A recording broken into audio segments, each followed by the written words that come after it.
live with some more question and answers.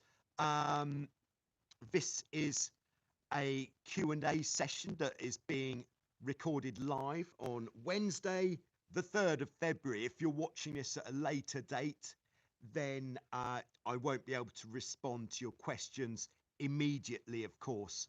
But if you do leave a question in the comments below, I will either respond to it in the following week's Q&A session or just in the comments if that is what is required.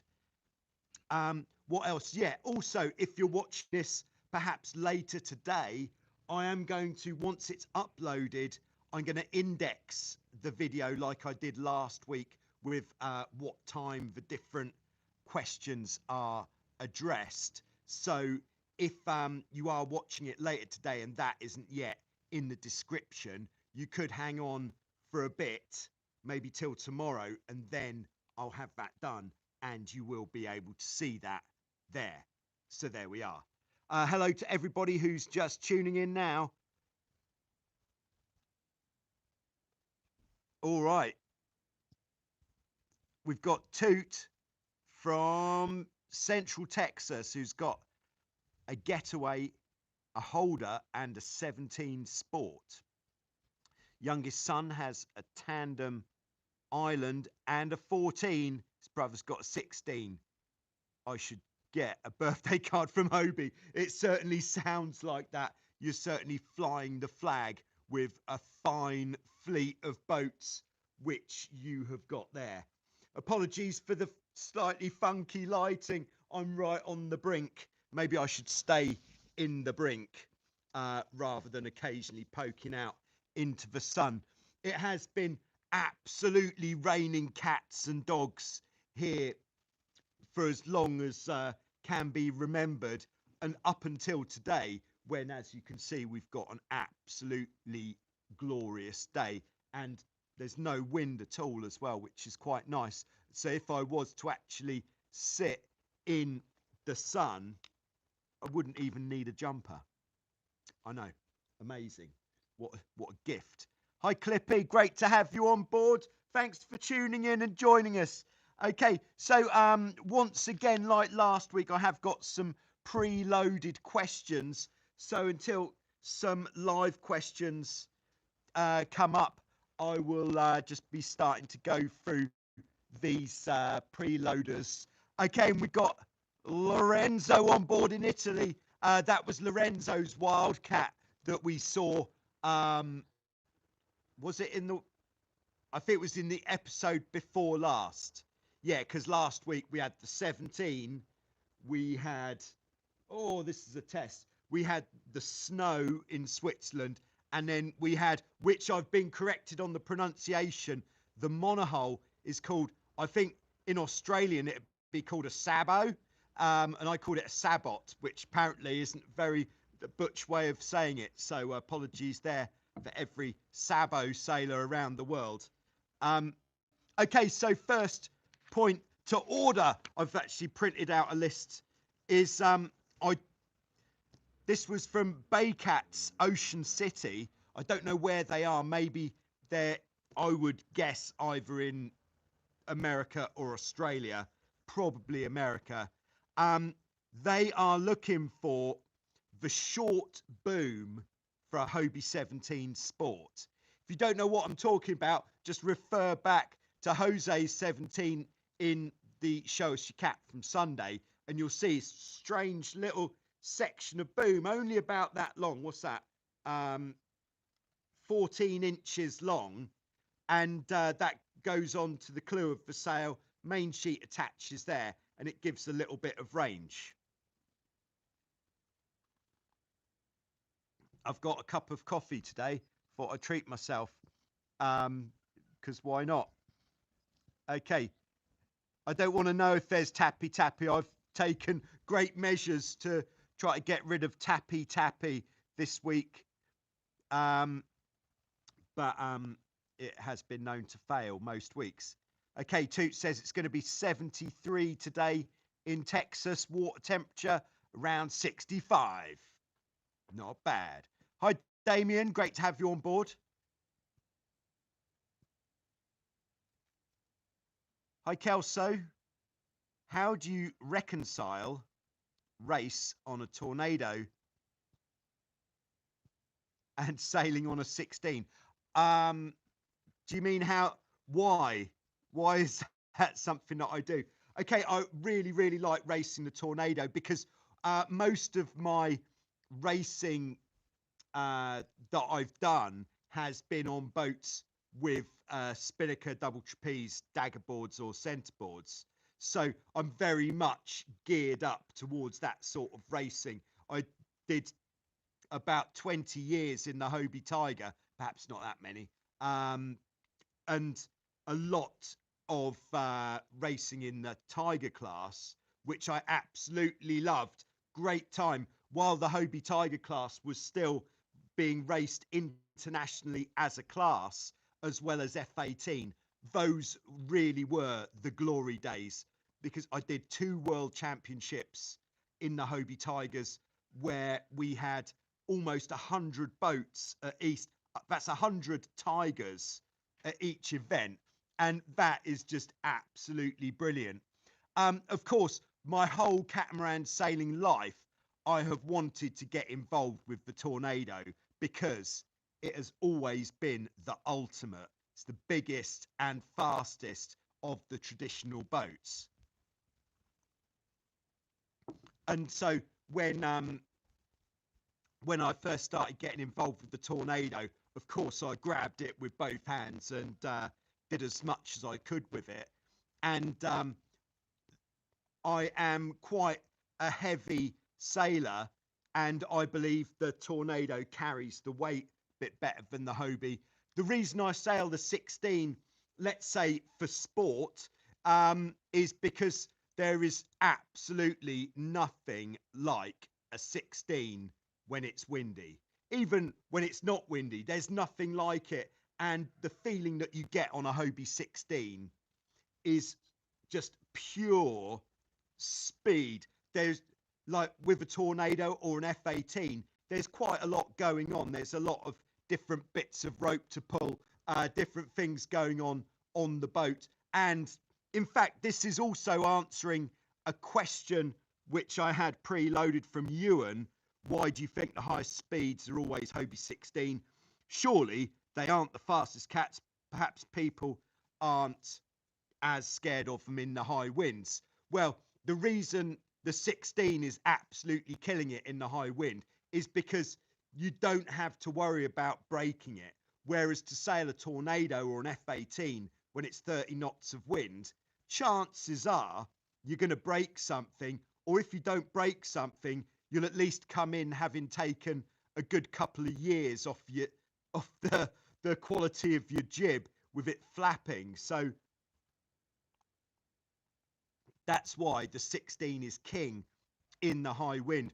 But I also do believe, as I said last week, the 16 is hands down the best blasting boat there is, because you can throw as much wind at it as you like, and you'll always be able to depower enough, unless you're looking at 35 or more knots. Whereas, yeah, sorry about the loss of transmission there, everybody who's still with me. This Greek internet is definitely Greek. In fact, it's a little bit on the warm side now as well. I know, in February of all things. All right, so I'm just going to go back through, just scrolling back. All right. So, all right, I don't know who's with me, but I'd like to say good morning, Pierre. Great to have you on board. Okay, searched for a Hobie 17 Sport Boom, couldn't find one. Hello, Robin. Hopefully you're still with us. It was great to... there was a video of Robin sailing with Jeff from Gear Report, and somehow you have to find it and check it out. Robin's boat really is looking the business now. I think Jeff has given her a trampoline, which really does look nice, and she's got the pretty much brand new sails on there, which in fact brings me on to my next preloaded question, which is from Chris, talking about these sails. And this, I don't know if I should, yeah, so it's the intensity sails, Hobie 16 sails, are just coming out a little bit shorter than the originals in the luff, the front edge, which means that when putting the boom into the mast track and pulling the downhaul on, it is actually turning out that the boom isn't coming down the mast track enough and is prone to popping out of the mast track, which you certainly don't want. Sorry, I'm a little bit lost. That lack of transmission put me off my stroke. So what can you do about having a mainsail that is a little bit too short? Well, for me, the obvious thing to do would to add a bit of length to the halyard at the top on the back side of the mast. So where you would shackle the halyard onto the sail, if you can, the ideal would be if you can find a fairly long shackle, like a shackle something like yay long, put that on the top of the sail. That's going to mean the sail's still going to lock in exactly the same way as the design intended, but then the sail's going to be dropped down a couple of inches from the top, which hopefully would solve this problem with the potential for the boom popping out of the mast track. So hopefully that is a good scheme. Find a long shackle. Next best would be to fit a small strop to the top of the sail, which would drop the sail down about the same amount so that it does sit in the mast track the right amount. A strop could be made of dyneema, or perhaps if you've got the ability to crimp, you could actually crimp a small piece of wire to the top. Or if you haven't got the ability to crimp, but you do happen to have a small loop of wire, you could shackle the small loop of wire on. Maybe that's a bit messy. The long shackle would certainly be the most satisfactory, what would you call it, fix for this small issue. Okay, so hello to everybody who's tuning in, perhaps for the second time. Sorry, the internet was up to its old tricks again. Hello, Martin. Great to have you on board. Hello, Hutchie in Northumberland, where it is freezing. Oh, my goodness. Very sorry to hear that. Okay. And Toot says on his 17, he bought a Whirlwind custom flat top main, the Prindle 18 jib. Should I get a spinnaker? It really, seriously, it depends on what sort of sailing you're looking at doing. If you're going out and occasionally sailing to other places, if I'd say any boat that has got a spinnaker kit available, the best use for that spinnaker kit, if it's not a boat like an F-18 which has a spinnaker as standard, the best use for a spinnaker on a non-spinnaker boat, or what was traditionally a non-spinnaker boat, is to do some long distance sailing, because a lot of the boats which don't have a spinnaker, like the Hobie 17 or the 16, perhaps the Prindle 15. I know Frank is putting in a lot of research about fitting a spinnaker kit to his Prindle 15. But downwind, if there's not a lot of wind, it's going to be very slow progress on these boats. Whereas if you put a spinnaker on there, then suddenly you're looking at a good bit of pace, and you can really cover some good distance downwind with a kite. So yes, I would say if you are looking at doing some good distance sailing, some cruising, get a spinnaker on your boat by all means. But if you're just going out when it's windy and you just enjoy trapezing, going fast. And if you enjoy how simple your boat is, putting a spinnaker kit on the boat will sort of detract from the pure simplicity of your boat, which has to be a consideration, I would say. Okay, scrolling back. I think that was a pretty good answer. That was for Toot. Next, we've got, all right, I have to, Pelote System 57. I'm guessing of the French language, perhaps. Are you going to try Hobie Cat T1? I have seen some. Was Jeff sailing a T1 or was that a T2 in Show Us Your Cat a couple of episodes ago? But unless we get a T1 here, it is unlikely. Oh, I saw there was some video from a chap who comes out here on holiday called Oliver sailing a T. I think it was a T1. No, it was a Max. Sorry, I get confused with the different Hobies since it went a lot of this rotomoulded, these rotomoulded boats, which I think mostly came out, 10, 15 years ago. And because we're not using them here at Wildwind, I don't get the opportunity to try them. So I don't really get to know those boats so well. But like with all the different types of catamaran, I would absolutely love to try one. If one came my way, I would jump on it, loaded up with cameras, of course, and see what it's like, so we can share the fun of what it's like there. All right, Felix, great to have you on board. Thanks for keeping up the good work. Always a pleasure. Thank you. Any recommendations for boat packing? Have you ever fancied a sail to Ithaca? I haven't just fancied it. I've done it a couple of times, and Kefalonia as well. But that's a relatively short distance that can be cut. You can.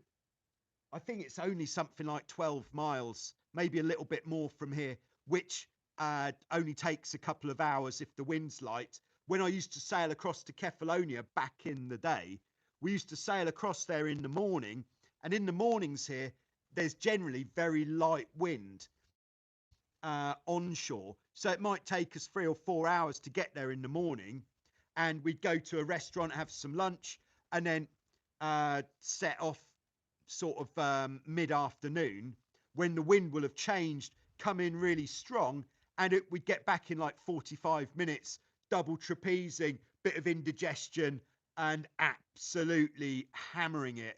And outside the bay, in the main channel between the islands, we do get some fairly decent swell when the wind is up. So it was really good fun doing those expeditions. What would I recommend when it comes to packing for a trip like, a longer trip?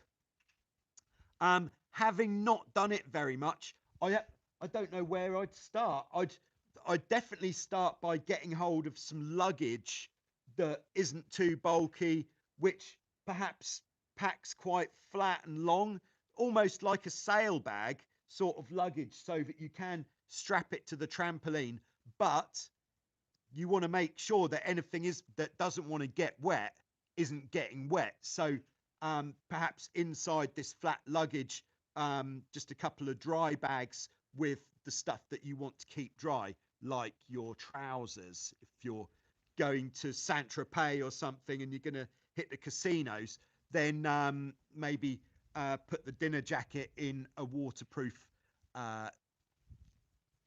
package. But yeah, I'm just making it up, to be honest. That's definitely a thinking off the top of my head. Scrolling back. All right, that was from Felix. Now we've got Tim on. Maybe you can remember my email with the trapeze on the FX. Okay, yeah, Timon was putting a second set of trapeze wires on his FX1. He's had an individual trapeze made from steel. So that would be the, yeah, so he's had a new trapeze wire made from the stainless steel wire. So Timon was having difficulty finding trapeze wires for an FX1. The newer, well, I think the only trapeze wires that Hobie do now for the FX1 are made of dyneema. I think 4mm dyneema, which is, although it sounds crazy, it's as strong, if not stronger, than the regular stainless steel rigging wire. And but it's just the popular way of doing things with a lot of racing boats now. The trapeze wires would all be dyneema. I use dyneema trapeze wires on my Tornado, and it is the way forward. So it seems because with the dyneema ones, it's very easy to adjust the length if you want to get the length of your wire completely as you'd like it, and you don't have swaging tools and things to work with rigging wire, then the dyneema is good. But it sounds like Timon has found what he was looking for. Lovely. And he says, can you do a video on mast rotation next season? Certainly can, but I could give you the very brief version right now. Is so the mast rotation you'd have on the boats with the slightly more modern rig or a slightly taller rig. Boats like the Hobie 16, 14, the Dart 18, Dart 16 don't have as such a mast rotation control. I know on the Dart 18 you've got a spanner bar, so you have this bar that comes off the mast which works like a big spanner, puts leverage on the mast so you control the rotation with it. On a Dart 18 there's a fixed length rope that goes to the back of the sail to stop the mast from rotating too much. But on boats like FX1, F18, Tornado, you have adjustable mast rotation. And the in a nutshell version of what you should do with it, you should point your spanner bar at the shroud. That is a very good starting point and a pretty good finishing point as well. To be honest, I know that a lot of people sailing the A class especially are almost using the mast rotation more than the main sheet. That's an exaggeration. But on the F18 and the Tornado, I generally set it pointing at shroud and then do all the work with the downhaul. But I'll do some more research. I'll find out what different people are doing and make a different opinions on the mast rotation video. Oh, we got Max in Rosenheim. Temperature is rising, but wind not worth putting up the sails. Oh dear. Okay. All right, just getting to where we came back online.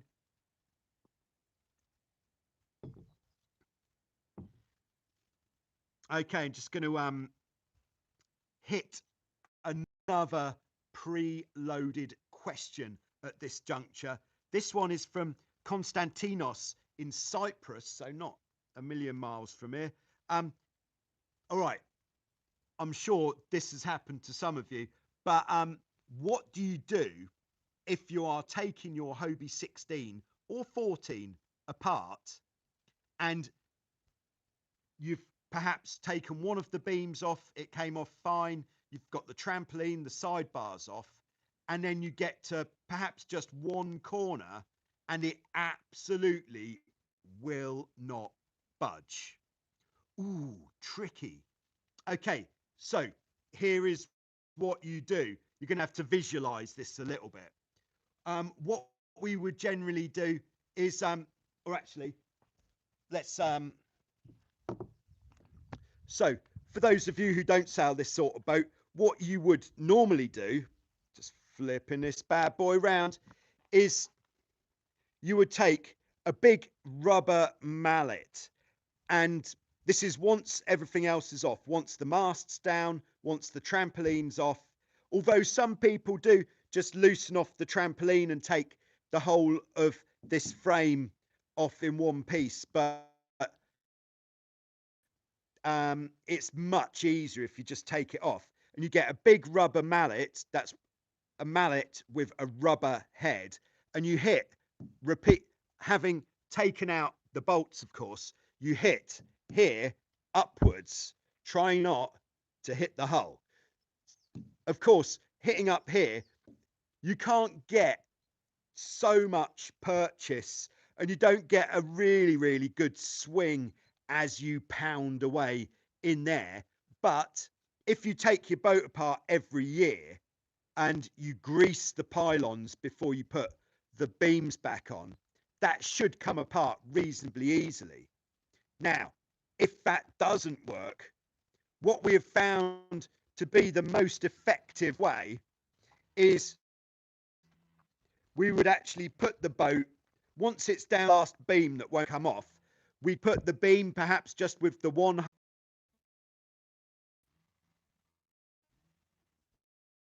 Maybe I walk around, maybe I'm going out of range.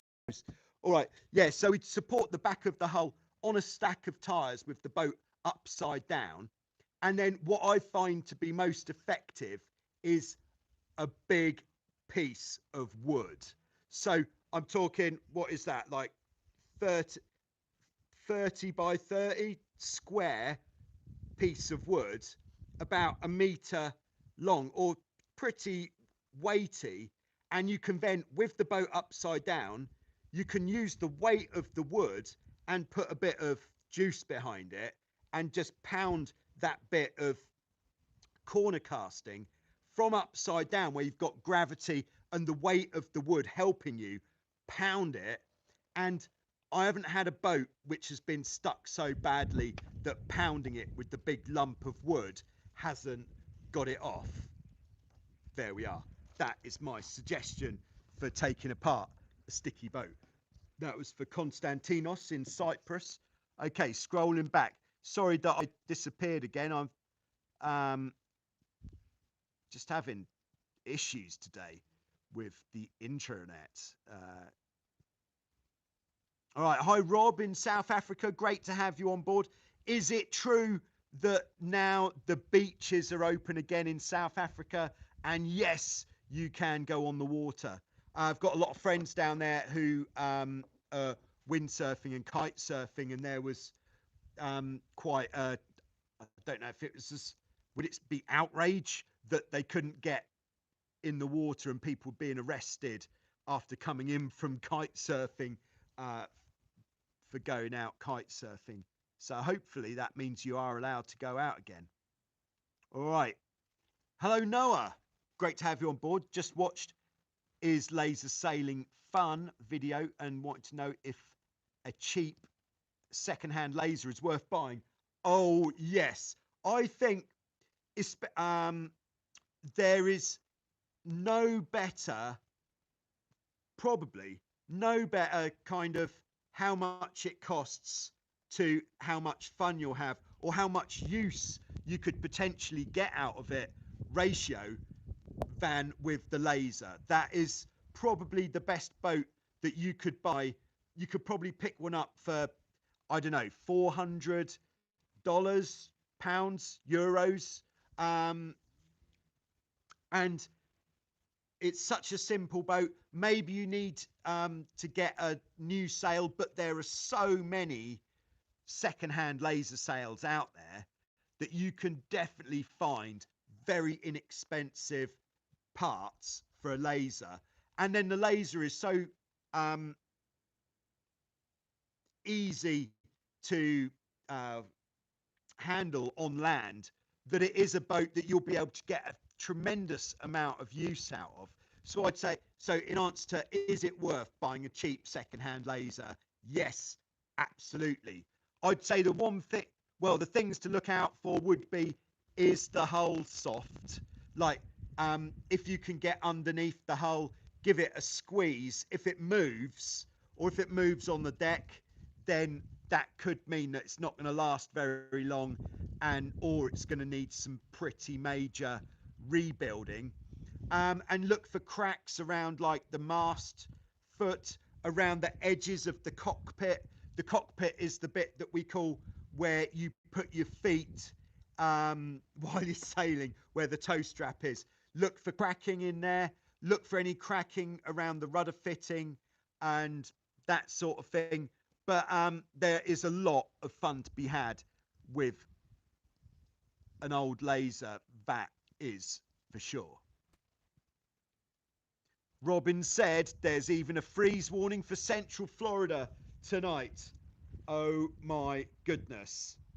Well, wrap up warm. It's pretty chilly here in the evenings at night time still, even with this phenomenal bit of, especially with this bit of sunshine that we've got at the moment.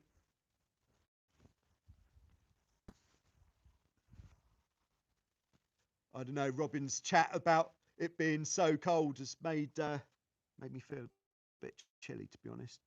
Okay. James from Ocean City, USA. Good morning. Great to have you on board. Oh, Noah is from Queensland, Australia, of course. And we've got Scott from Bend, Oregon. We saw Scott in action, of course. He does a lot of very fast single-handed 16 sailing. Then we've got Lil Farmer 07 from Buffalo, New York. I've got a question. If me and my dad come to Vasiliki Bay, can we go sailing with you? Yes, for sure. But you know, I'm a busy man. So it's worth letting me know that you are coming and when you're coming, and then I can make sure I've got a window in my schedule. Good question, though.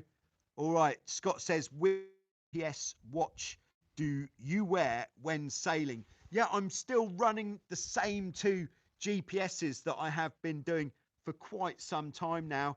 I use the Locosys GW60, which is the official speed watch of the GPS Speed Windsurfing Association, I think it is.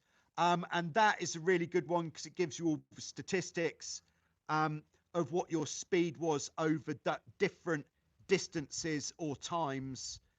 So you can see what your top speed was that you maintained for 10 seconds, for example, or 500 meters. Yeah, so that's a very good one. It is slightly more, let's say, confusing to use to start with, unless you don't mind looking through the manual or looking at some videos to show you what to do. But it didn't, to be honest, it doesn't take much to work out how it works. The other GPS that I use, which I've used for a lot longer, is the Timex Ironman Global Trainer, which is discontinued now for about 10 years, I should think, but you can still find them on eBay and similar places. And the great thing with the Timex is it is so simple, but you can customize. It's got a big display. You can customize the display so that I usually have it so it says current speed and maximum speed. Unfortunately, with that one, you can't have speed over a certain distance or time, so it's not quite as accurate as the Locosys. That's what we're using at the moment. Okay, Matthew says, I'm late to the party. No, the party's just starting. We've been dropping in and out of internet, and I'm not going to move again just in case. Okay, we've got Stefan on board from Munich. Great to have you with us, Stefan.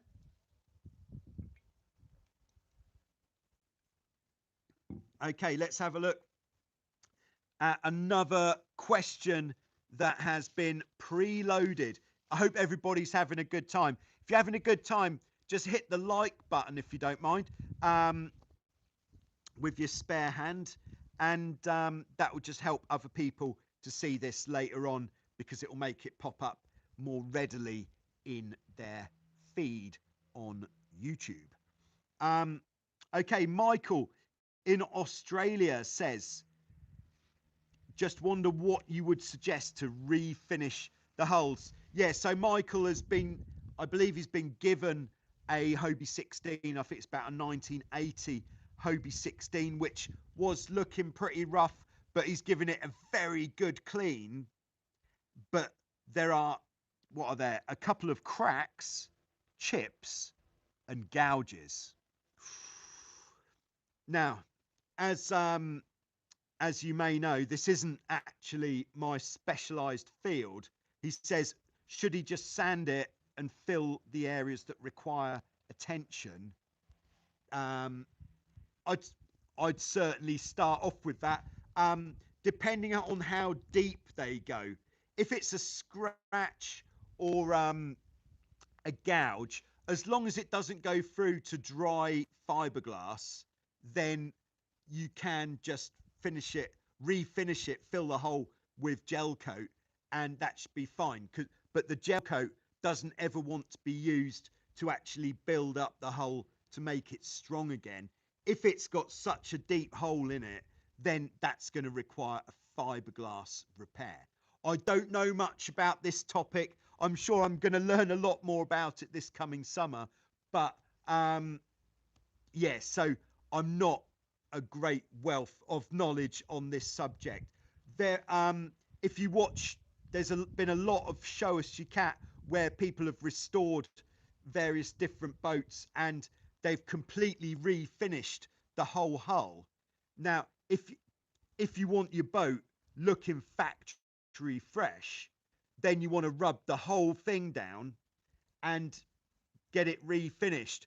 But how you'd go about getting it refinished, there are definitely boat builders who do a refinishing service, but it depends on, do you want that boat looking fantastic, or is your money better spent on perhaps a new set of Harkins so it will sail nicely, rather than it looking nice with what it's got.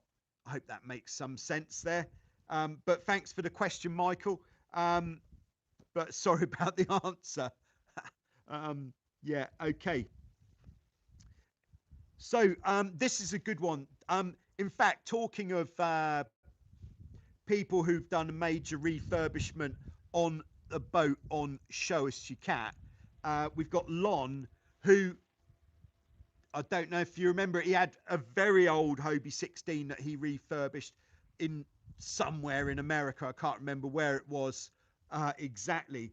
But he said, if the boat capsizes, is there ever a chance that the mast will come out of the mast step? I'll show you what I mean. I'm not going to move the camera because of risk of it jumping out of internet range. But in fact, what I might be able to do is bring the microphone. I don't even know if the microphone's working, but nobody's mentioned tappy tappy. So perhaps this is still working. You can let me know when I get back if it worked. Yeah, so what he meant, this part of the mast here where it goes in the ball, there's actually not much apart from the tension and gravity that holds the mast in to the mast base here. So if the rig is too late, there is a chance that that could pop out. Okay, that's why I came over here. I'm coming back. Okay, I don't know if that worked at all, but it was quite... Oh yes, the mic works. Wow, that is great news. That is the first good bit of microphone news I've had in a couple of weeks.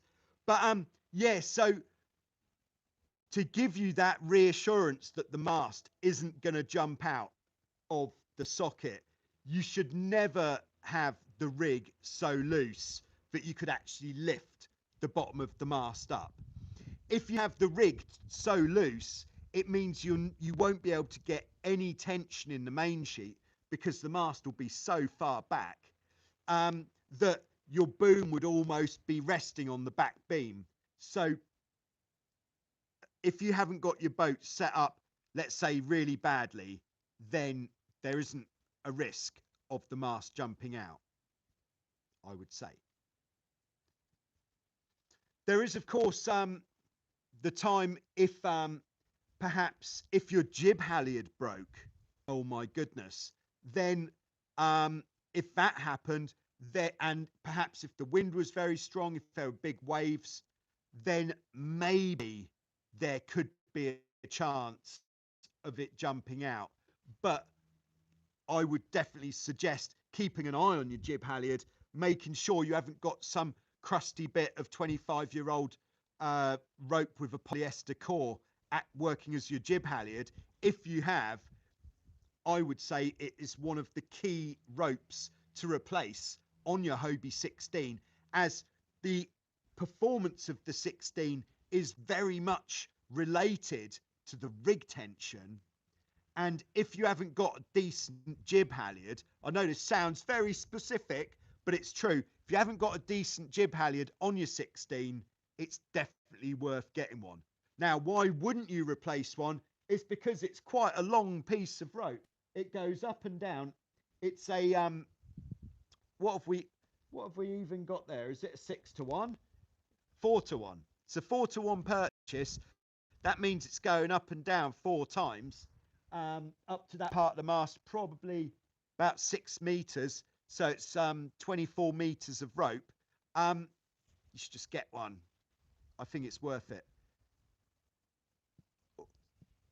All right, and good to have you on board, Martin. Thanks from Lockdown, Scotland. Okay, the new. All right, so on with the next preloaded question.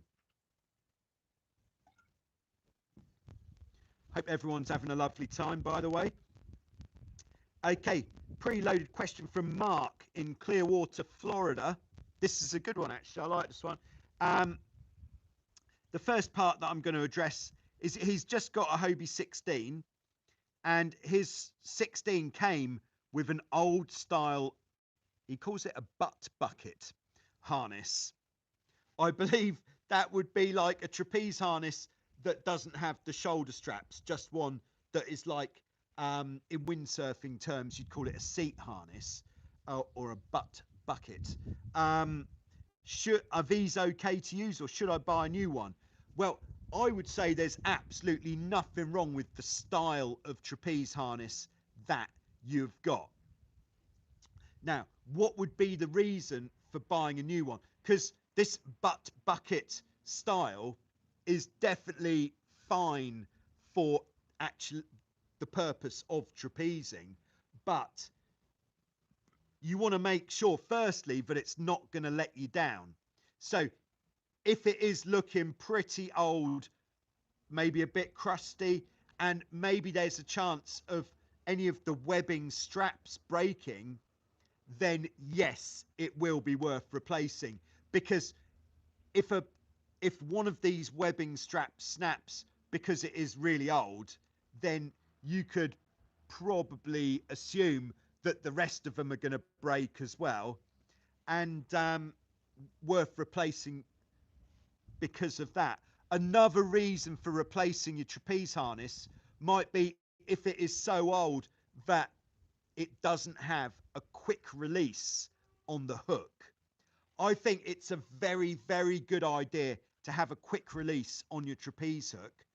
If you don't have a quick release on your trapeze hook, it means you've got one less option available if you are in a tight situation. Like if you capsize the boat and you get hooked into something that you don't want to be hooked into, if you've got a quick release, you could just pull your quick release and you're free.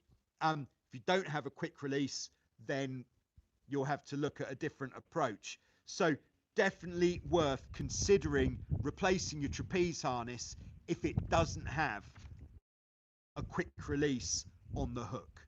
That is absolutely definite. But you can get just replacement hooks. So if the harness is in good shape but it doesn't have a quick release, you could just buy a new hook, a new spreader bar which has got a quick release on it, and there you are. Easy.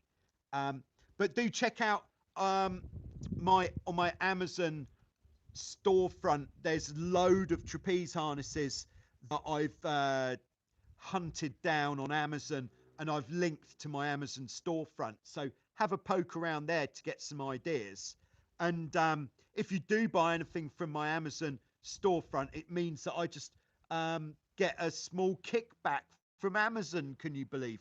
That's nice, isn't it? But it doesn't cost you anymore. It just saves you having to look for it. Doing you a great service, I believe. Okay. We've got Robert from Tampa. Great to have you on board there, Robert. Oh, so is this right? Is it Tampa where the Super Bowl is this weekend? Is that correct? If so, good luck. All right. Another preloaded question. We are coming towards the end of this session now. Sorry, it hasn't been quite as smooth as previous sessions, but they can't all be the Oscar nominated performances. So we've got Martin.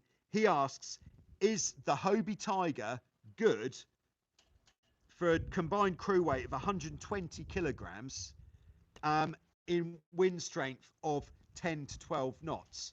I would say no, it's not going to be good. It's going to be fantastic, because that sort of wind strength with that sort of crew weight, you really are I'm trying to think of some sort of word that I can use, but that is the best possible combination of wind strength and crew weight. If you're only 120 kilos, then it means you can have your boat really, really powered up for your weight in less wind, which means less wind means a better sea state. So less choppy, less lumpy, easier. So in that wind strength, it will be just an absolutely brilliant time, because you'll be able to double trapeze upwind, perhaps even pulling the downhaul on because you're a bit overpowered, and the boat will really go very nicely. And then on the downwind, certainly be able to get the crew out on the trapeze. Yeah, just great. But it's not always going to be 10 to 12 knots, or perhaps that is the average wind speed that you're likely to get in the venue where you're sailing, in which case I think it's a good choice. Another good choice, if you are going to be sailing in more wind than that as well, and you want that sort of boat with dagger boards and a spinnaker, the FX1 as a double-handed boat is another viable option. And the FX1 as a double-hander is geared towards the lighter crews, so you'd be really in the sweet spot across all of the wind strengths with a double-handed FX1. But of course there are much fewer FX1s available out there second hand. So yeah, I think you're in for a great time. Very nice too. All right. And hello, Bill from Baton Rouge. First time I've caught you live. Great you could make it, Bill. I hope it's really as good as you'd hoped, if not better. All right, so I've got this one from Tim in Oregon, USA. Now, this is a tricky one. This actually came in for last week, but I somehow missed it. And yeah, this is a tricky one because we're talking about tide. Tim sails on, would it be the Hood River Gorge, which is a phenomenally windy place in Oregon, USA, which is very famous for windsurfing. And he's talking about capsizing. I know it's everybody's favorite topic. Capsizing the boat when the wind is in the opposite direction to the tide. So what the issue is having the tide kind of coming over the back of the mainsail and swamping the mainsail, making it very difficult to right the boat. And what to do? So effectively, the way that my mind is working on this as a topic, if you've got wind against tide, then what's happening, a way that you could look at it is you could, let's say, just put easy numbers on it. You've got 20 knots of wind and 5 knots of tide in the opposite direction, which effectively means that you've got 25 knots. So you've got 20 from one way, 5 from the other, making a total of 25, which if the water was flat, wouldn't be too much of an issue. It'd just be like having more wind. Although you're not going to have the more wind getting under the sail, so it is going to be more difficult as you're getting pushed. Oh, but you are getting pushed up. God, it's confusing, this tide chat. I tell you, that's why we don't have any tide here. And you can get used to it. Not going to lie to you. Yeah, so I haven't really got a good solution there without actually coming to Oregon, USA, and doing some sailing with you, Tim, and finding out what a good solution is there. Okay, but thanks for the question. All right. We've got Giles in York, which is in the northeast of England. Or is northeast a bit disrespectful? It's just east. All right, and then we've got Willem, who says, can you explain VMG? Yeah, I dare say if you've been watching the America's Cup, this term VMG gets thrown about quite a lot. VMG stands for velocity made good, which is basically the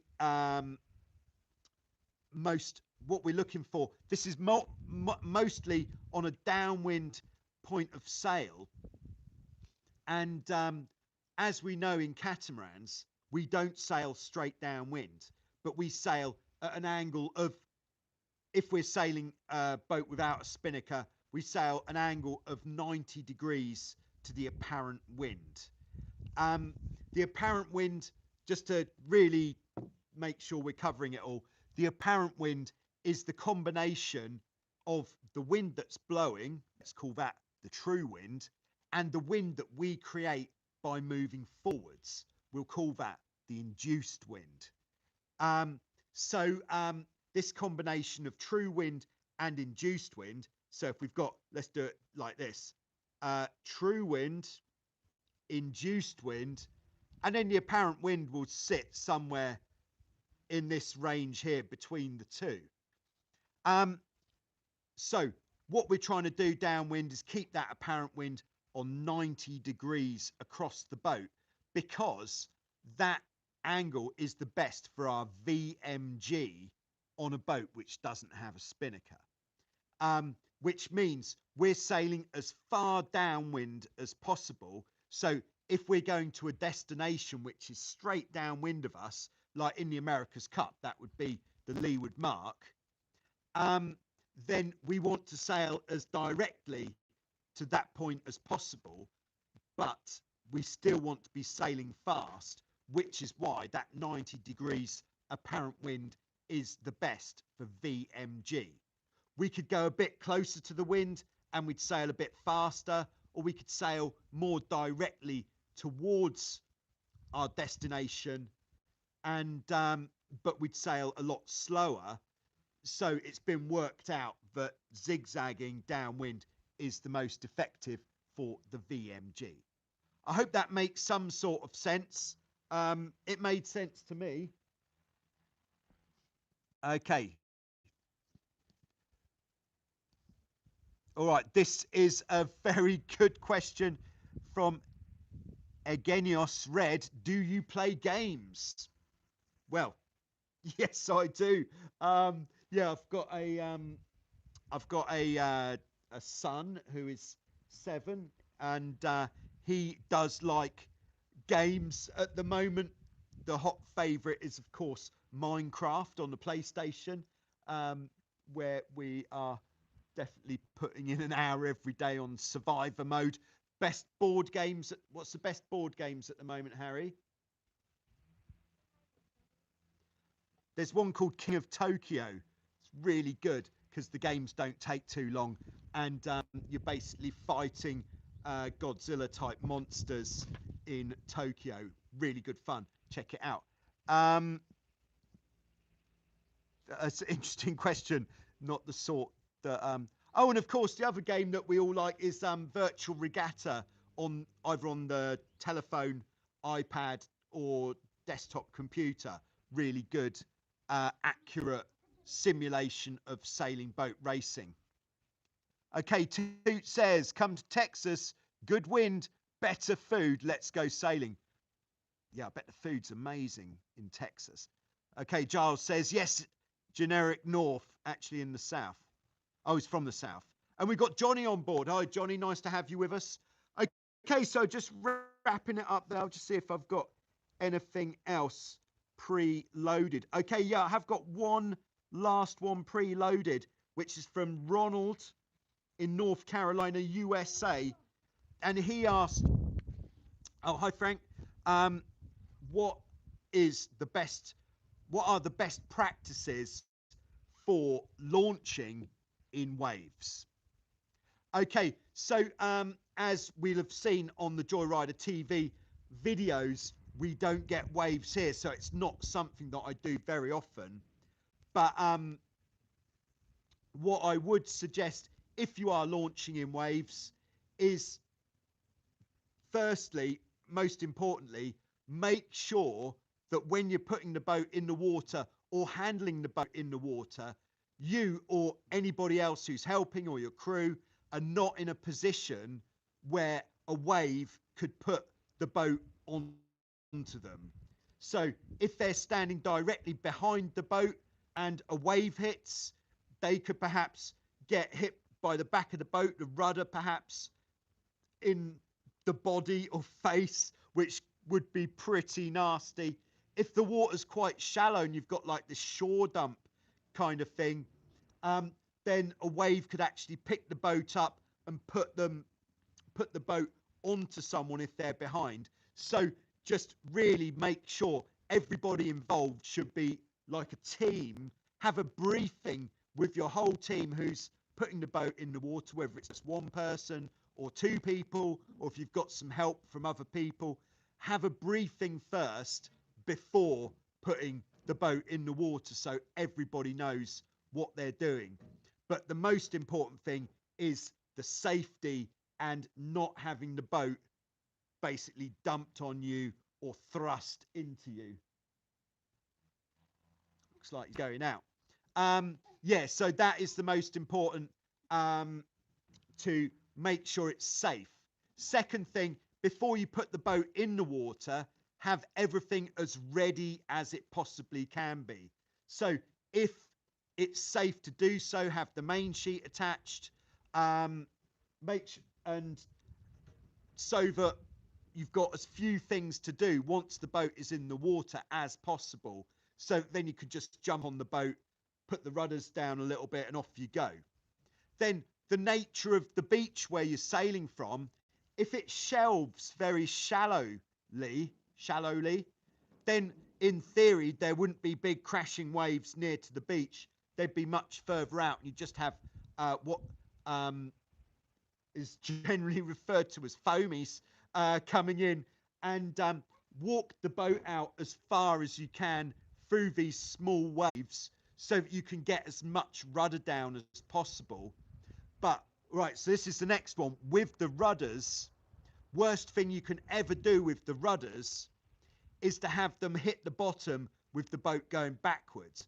So perhaps you've walked the boat out a fair way so you could get the rudders down, but if the boat's going to get pushed back onto the bottom backwards with the rudders down, at best you're going to snap the rudder pins. At worst, you could damage the transom of your boat, snap a rudder blade. So don't put your rudders all the way down unless you're absolutely certain that there's no chance that the boat's going to get pushed backwards onto the beach.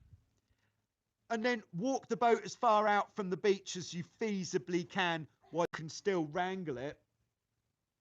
And then get one person on the boat, probably the person who's going to helm, or get the person on the boat first who is the least good at getting on the boat.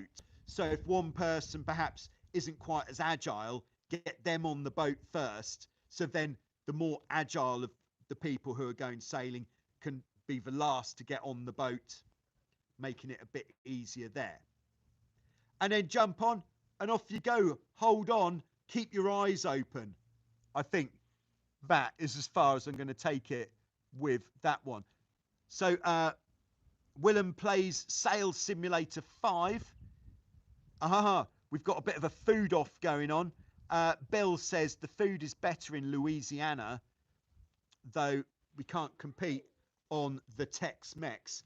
I tell you what, when I come on my tour of the States, I'm looking forward to the food, that's for sure.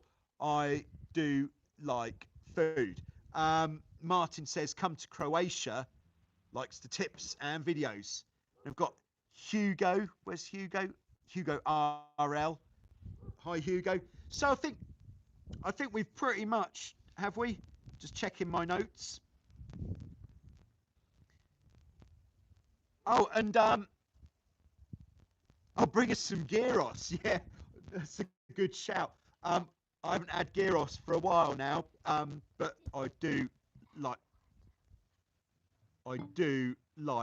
gyros. It is absolutely fantastic. I missed a bit of a question actually from the preload. Mark, Clearwater, Florida. The first part of his question, he was the one talking about replacing the trapeze harness. He said he's ready to start trapezing, but he usually sails solo. Is it better to do this with somebody else on board, or should he just steam into it? What I would say, if you're not used to trapezing, you should definitely do some practice on land first. If you are going to practice trapezing on land and you're sailing a boat like a 16, put the rig tension on first and then off you go. Just practice over and over again going in and out from the trapeze. But if Mark hasn't done any trapezing and he usually sails solo, does that mean that Mark through first just to get the feel for it before learning how to trapeze on the helm? That would definitely be the sensible choice. And also, if you are just going to go for it and learn to trapeze on the helm, it is worth having somebody with you so that if things do happen, oh my goodness, all right, I'm gonna have to go. If things do happen, there's somebody there who can help. So it looks like it's time for a game of basketball. So that means it must be time to say goodbye for today. Thanks to everybody for tuning in and for bearing with me during the internet blackouts. And we'll do it again next week. Remember, you can preload your questions. So if you're not able to make it and you've got something that is concerning you, then just let me know by any of the different means and I will address your question in next week's session. Thanks very much. It's been a pleasure, and see you on Sunday for some Show Us Your Cat, and I'll see you next Wednesday for some more of this. Thank you very much. Don't forget to hit the like button before you go. And subscribe. Oh no, make it stop.